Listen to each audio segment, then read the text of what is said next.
Hi friends, మనం గత వీడియోలో గూగుల్ ఫామ్స్ ఉపయోగించి ఒక టెస్ట్ ఎలా తయారు చేయాలనేటువంటి చూసాం. ఇప్పుడు అదే గూగుల్ ఫామ్స్ ఉపయోగించి ఒక క్విజ్ ఎలా తయారు చేయాలి అంటే మనం పంపించినటువంటి క్వశ్చన్ ఫార్మేట్ ఏదైతే ఉందో అది స్టూడెంట్స్ అటెండ్ చేసిన తర్వాత వెంటనే వాళ్ళకు ఎన్ని కరెక్ట్ ఆన్సర్స్, ఎన్ని రాంగ్ ఆన్సర్స్, కరెక్ట్ ఆన్సర్ ఏంటి, వాళ్ళ టోటల్ స్కోర్ ఎంత అనేటువంటివన్నీ చూపించే విధంగా ఒక క్విజ్ ఎలా తయారు చేయాలనేటువంటిది చూపిస్తాను. అయితే ఇంతకుముందు చూపించినట్టుగానే మనం గూగుల్ ఫామ్స్ అని సెర్చ్ చేసి ఆ తర్వాత గూగుల్ ఫామ్స్ క్రియేట్ అనేటువంటి మనం క్లిక్ చేసినట్లయితే లాగిన్ అడుగుతుంది. ఇక్కడ మనం గో టు గూగుల్ ఫామ్స్ అనేది తీసుకుంటాం. పర్సనల్లో తీసుకొని ఇక్కడ లాగిన్ అవుతున్నాము. ఈ విధంగా లాగిన్ అయిన తర్వాత సేమ్ అన్టైటిల్ ఫామ్ అనేటువంటిది ఒకటి క్రియేట్ అయింది. ఇప్పుడు ఈ అన్టైటిల్ ఫామ్ అనేటువంటిది కొత్త టెస్ట్ లేదా క్విజ్ కోసం మనం ఉపయోగిస్తున్నాం. దీనికి ఒక పేరు ఇద్దాం, జీకే క్విజ్ అని ఇస్తున్నాను. ఇప్పుడు ఇంతకుముందు టెస్ట్ క్వశ్చన్ పేపర్ తయారు చేసినప్పుడు జస్ట్ క్వశ్చన్స్ యాడ్ చేసుకుంటూ వెళ్ళాం, మనం ఎలాంటి చేంజెస్ ఇక్కడ కొత్తగా చేయలేదు.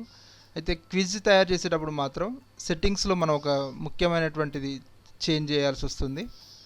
అది చేంజ్ చేయడం కోసం మనకు పైన బటన్ సెట్టింగ్స్ బటన్ కనిపిస్తుంది. సెండ్ అనే దాని పక్కనే ఉన్నటువంటి సెట్టింగ్ బటన్స్, ఇది క్లిక్ చేస్తాం. ఫస్ట్ క్లిక్ చేసిన తర్వాత జనరల్, ప్రజెంటేషన్, క్విజెస్ అనేటువంటి మూడు కూడా మనకు కనిపిస్తున్నాయి. దీంట్లో మనకి ఇప్పుడు ఒక క్విజ్ తయారు చేయాలనుకున్నాం కాబట్టి క్విజెస్లోకి వెళ్దాం. ఇక్కడ మేక్ దిస్ ఏ క్విజ్ అనేటువంటిది ఉంది. దీన్ని మనం ఇది డిజేబుల్ అయి ఉంది, దాన్ని మనం ఎనేబుల్ చేయాలి. ఎనేబుల్ చేయగానే ఇంకా కొన్ని ఆప్షన్స్ ఎనేబుల్ అయ్యాయి. Release grade immediately after each submission, later after manual review అని. అయితే ఇమ్మీడియట్లీ ఆఫ్టర్ ఈచ్ సబ్మిషన్ అంటే స్టూడెంట్ సబ్మిట్ చేయగానే వాళ్ళకి అక్కడే దాని రిజల్ట్ అనేటువంటిది కనిపిస్తుంది.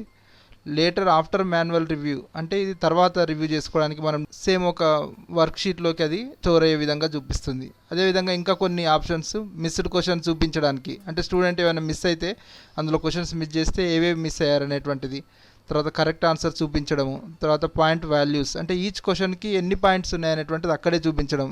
ఈ ఆప్షన్స్ అన్నీ కూడా మనం ఏవి కావాలో అవి సెలెక్ట్ చేసుకుంటాం. అయితే స్టూడెంట్కి అప్పుడే ఇమీడియట్గా రిజల్ట్ చూపించాలి కాబట్టి ఫస్ట్ ఆప్షన్ సెలెక్ట్ చేస్తున్నాను.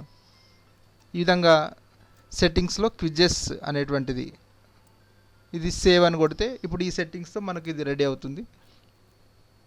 అయితే ఇక్కడ ఒకటి గమనించాల్సింది ఏంటంటే ఈమెయిల్ అడ్రస్ కూడా అడుగుతుంది. ఎందుకంటే మనం ఎప్పుడైతే ఈ క్విజెస్ ఆప్షన్లో మేక్ దిస్ క్విజ్ అన్నప్పుడు ఇది వాళ్ళకి మళ్ళీ వాళ్ళ ఆన్సర్స్ అవన్నీ కూడా పంపించడానికి మెయిల్ ఐడి అనేటువంటిది ఉపయోగపడుతుంది. అయితే మనం ఇక్కడ ఇమ్మీడియట్లీ ఆఫ్టర్ ఈచ్ సబ్మిషన్ అనేది తీసుకున్నాం. జనరల్లో వచ్చి కలెక్ట్ ఈమెయిల్ అడ్రస్సెస్ అనేటువంటిది ఇప్పుడు స్టూడెంట్స్ అందరి దగ్గర ఈమెయిల్ అడ్రస్ అనేటువంటిది ఉండకపోవచ్చు కాబట్టి ఇది ఆప్షన్ డిజేబుల్ చేస్తే మనకు అక్కడ ఈమెయిల్ ఐడి అనేటువంటిది అడగదు. కాబట్టి ఇది కలెక్ట్ ఈమెయిల్ అడ్రస్ అనేది డిజేబుల్ చేశాను. మరొక సెట్టింగ్ ఇక్కడ జనరల్ సెట్టింగ్స్లో లిమిట్ టు వన్ రెస్పాన్స్ అంటే వాళ్ళు ఒకటే రెస్పాన్స్ సైన్ ఇన్ చేస్తే మాత్రం ఒకటే ఇవ్వడానికి అవకాశం ఉంటుంది. ఇప్పుడు ఇది కలెక్ట్ ఈమెయిల్ అడ్రసెస్ అనేటువంటిది డిజేబుల్ చేసేసి సేవ్ చేస్తున్నాను. ఇప్పుడు ఇక్కడ ఈమెయిల్ అడ్రస్ అడగదు. ఇప్పుడు క్విజ్ ఫార్మేట్ రెడీ అయింది. ఇప్పుడు సేమ్ మనం క్వశ్చన్స్ అన్నీ కూడా యాడ్ చేసుకుంటూ వెళ్ళడం, క్వశ్చన్స్ ఆప్షన్స్ యాడ్ చేయడము, ఆ తర్వాత ఆన్సర్ కూడా యాడ్ చేయాల్సి ఉంటుంది. ఇక్కడ అదొకటి ఎక్స్ట్రా ఉంటుంది దీంట్లో. ఫర్ ఎగ్జాంపుల్ ఇప్పుడు ఒక క్వశ్చన్ ఇప్పుడు నేను ఇక్కడ ఇస్తున్నాను. అయితే క్విజ్ తయారు చేసేటంటే ముందే మనం కొన్ని క్వశ్చన్స్ తయారు చేసుకొని రెడీగా పెట్టుకున్నట్లయితే మనం జస్ట్ కాపీ పేస్ట్ కూడా చేసుకోవచ్చు. ఫర్ ఎగ్జాంపుల్ ఇక్కడ నేను కొన్ని క్వశ్చన్స్ రెడీ చేసి పెట్టుకున్నాను, అవి పేస్ట్ చేసి మీకు చూపిస్తాను. ఫస్ట్ క్వశ్చన్ వచ్చేసి నేను ఇక్కడ పేస్ట్ చేశాను. దీని answers options add another option అంటూ మళ్ళీ ఆప్షన్స్ ఇస్తున్నాను.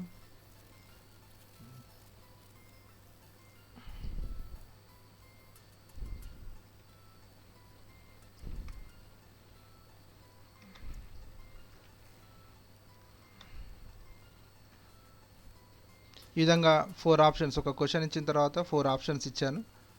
ఇది మల్టిపుల్ చాయిస్ క్వశ్చనే కాబట్టి ఈ ఆప్షన్ ఇచ్చిన తర్వాత కింద మనం ఆన్సర్ కీ అనేటువంటిది కూడా ఇవ్వాల్సి ఉంటుంది. అంటే ఇక్కడ మనం కరెక్ట్ ఆన్సర్ ఏంటి అనేటువంటిది మనం ఇచ్చినట్లయితేనే అప్పుడు మనకు అది చెక్ చేయడానికి అవకాశం ఉంటుంది. కాబట్టి ఇక్కడ ఆన్సర్ కీ అనేటువంటిది క్లిక్ చేస్తాను. చేసిన తర్వాత కరెక్ట్ ఆన్సర్ ఏదో మనం అది క్లిక్ చేయాల్సి ఉంటుంది. ఇందులో ఇప్పుడు మనకు ఆన్సర్ సి కరెక్ట్ ఆన్సర్ కాబట్టి నేను మూడోది తీసుకున్నాను. తీసుకున్న తర్వాత ఈ క్వశ్చన్కి ఎన్ని పాయింట్స్ అనేటువంటిది కూడా మనం ఇవ్వాల్సి ఉంటుంది. అయితే డిఫాల్ట్గా మనం 1 పాయింట్ ఇస్తాం కాబట్టి ఇక్కడ 1.0 ఉంటుందని మనం 1 చేసాము, చేసి డన్ అన్నాను. అంటే ఇప్పుడు ఈ విధంగా ఒక క్వశ్చన్ రెడీ అయింది. ఇది రిక్వైర్డ్ అంటే అన్ని క్వశ్చన్స్ కంపల్సరీ అటెండ్ చేయాలంటే రిక్వైర్డ్ పెడతాము, లేకుంటే వదిలేస్తాము. అంటే వాళ్ళు స్కిప్ చేస్తే అది స్కిప్ చేయడానికి కూడా అవకాశం ఉంటుంది. ఈ విధంగా 1 పాయింట్ అలాట్ చేసాం, క్వశ్చన్స్ ఇచ్చాము, ఆన్సర్స్ ఇచ్చాము. కరెక్ట్ ఆన్సర్ కూడా మనం ఇందులో సెట్ చేసాము. కరెక్ట్ ఆన్సర్ ఇక్కడ మనకు చూపిస్తుంది కూడా. ఇప్పుడు రెండో క్వశ్చన్ యాడ్ చేయడానికి మళ్ళీ మనం ప్లస్ బటన్ ప్రెస్ చేసి సెకండ్ క్వశ్చన్ యాడ్ చేసే కంటే దీన్నే మనం డూప్లికేట్ చేసుకుంటూ పోతే అన్ని ఆప్షన్స్ అలాగే వస్తాయి మనకు. డూప్లికేట్ చేశాను, సెకండ్ క్వశ్చన్ పేజ్ చేశాను, ఆప్షన్స్ మారుస్తున్నాను.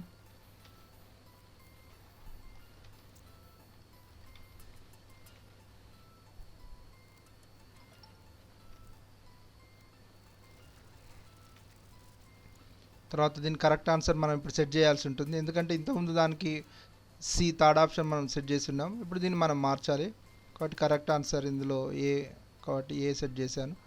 ఇది at a time multiple answers కూడా వాళ్ళకు ఇచ్చేటువంటి అవకాశం ఉంది. అంటే ఒకే దాంట్లో 2 ఆన్సర్లు కూడా ఉన్నట్లయితే మనం ఈ విధంగా 2 ఆన్సర్ కూడా చెక్ చేసి పెట్టవచ్చు. అయితే ఇక్కడ ఒకటే ఉంది కాబట్టి ఒకటి తీసుకున్నాను, పాయింట్స్ కూడా సేమ్ అలాగే ఉంచి డన్ అని పెట్టాను.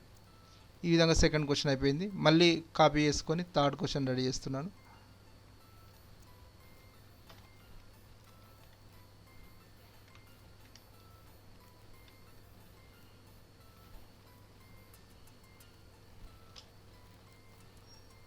ఈ విధంగా క్వశ్చన్, ఆ తర్వాత దానికి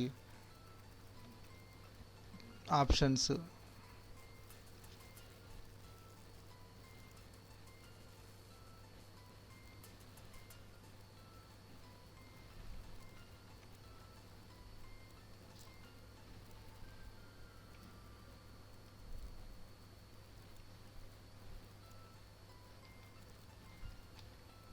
ఈ విధంగా 4 ఆప్షన్స్ ఇచ్చి దీంట్లో కరెక్ట్ ఆన్సర్ మళ్ళీ సెట్ చేస్తున్నాను. ఇందులో బి కరెక్ట్ ఆన్సర్ కాబట్టి బి తీసుకున్నాను, డన్. ఈ విధంగా క్వశ్చన్స్ అన్నీ యాడ్ చేసుకుంటూ వెళ్తాము. జస్ట్ డూప్లికేట్ చేయడం, మళ్ళీ కొత్త క్వశ్చన్ యాడ్ చేయడం.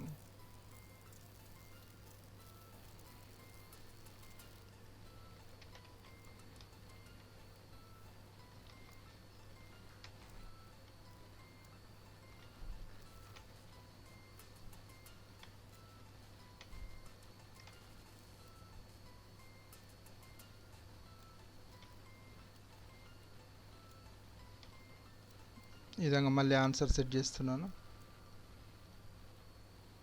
ఇట్లాగే ఫిఫ్త్ క్వశ్చన్, ఇప్పుడు దీన్ని డూప్లికేట్ చేసుకొని ఫిఫ్త్ క్వశ్చన్.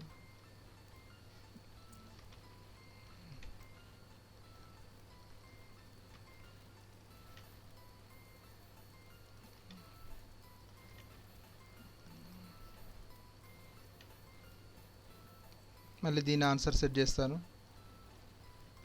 ఈ విధంగా 5 క్వశ్చన్స్ ఇక్కడ యాడ్ చేశాను.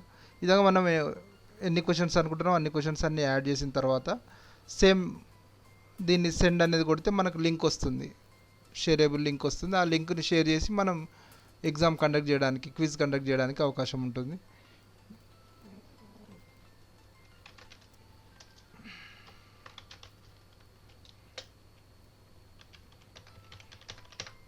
ఈ విధంగా ఇప్పుడు దీన్ని సెండ్ ఆప్షన్ క్లిక్ చేసి సెండ్ బటన్ క్లిక్ చేయడం ద్వారా ఎలా చేస్తానో చూడండి.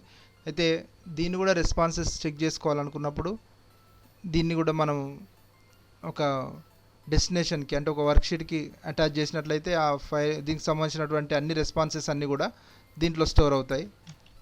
ఈ ఫైల్ నేమ్ కూడా నేను ఇక్కడ ఇస్తున్నాను, 29/5/2020 రెస్పాన్సెస్ అని. అంటే ఏవైతే ఆన్సర్స్ వస్తాయో ఆ వచ్చిన ఆన్సర్స్ అన్నీ కూడా ఇందులో స్టోర్ అవుతాయి. ఈ విధంగా దానికి అటాచ్ చేసాం. టోటల్ పాయింట్స్ 5 అని పైన చూపిస్తుంది, అంటే 5 క్వశ్చన్స్ యాడ్ చేసాం కాబట్టి. ఈ విధంగా మనం టోటల్ ఎన్ని క్వశ్చన్స్ అనుకుంటామో అన్ని యాడ్ చేసిన తర్వాత పైన సెండ్ బటన్ క్లిక్ చేస్తాం. ఈ సెండ్ బటన్ క్లిక్ చేసి దీనిలో మనం వాట్సాప్ ద్వారా లింక్ పంపించాలనుకుంటున్నాం కాబట్టి పైన ఈ లింక్ బటన్ క్లిక్ చేసి ఇక్కడ కనిపిస్తున్న లింక్ను కాపీ చేయాలి. కాపీ చేయడం కోసం ఈ పక్కన కాపీ బటన్ క్లిక్ చేస్తే కాపీ అవుతుంది. అయితే ఈ లింక్ చాలా పెద్దగా ఉంది కాబట్టి దీన్ని మనం షార్ట్ అండ్ యూఆర్ఎల్ అనేటువంటి ఇది ఆప్షన్ తీసుకున్నట్లయితే చిన్న లింక్ వస్తుంది, దీన్ని కాపీ చేసుకుంటాం. ఇప్పుడు ఈ లింక్ని మనం షేర్ చేస్తాం. ఇప్పుడు ఈ లింక్ని మనం షేర్ చేసినట్లయితే నాకు వచ్చినటువంటి లింక్ ఏదైతే ఉందో దాన్ని నేను ఓపెన్ చేసి టెస్ట్ అటెండ్ చేస్తున్నాను. చూడండి,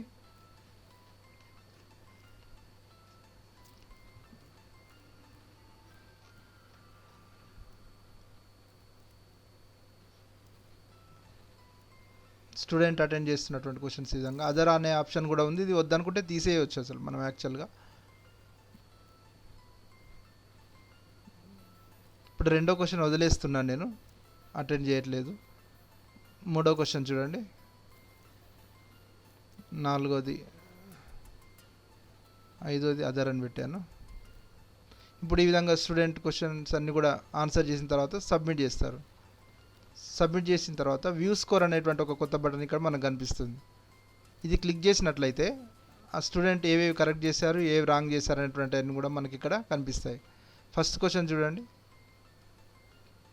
రాంగ్ ఆన్సర్ చూపిస్తుంది.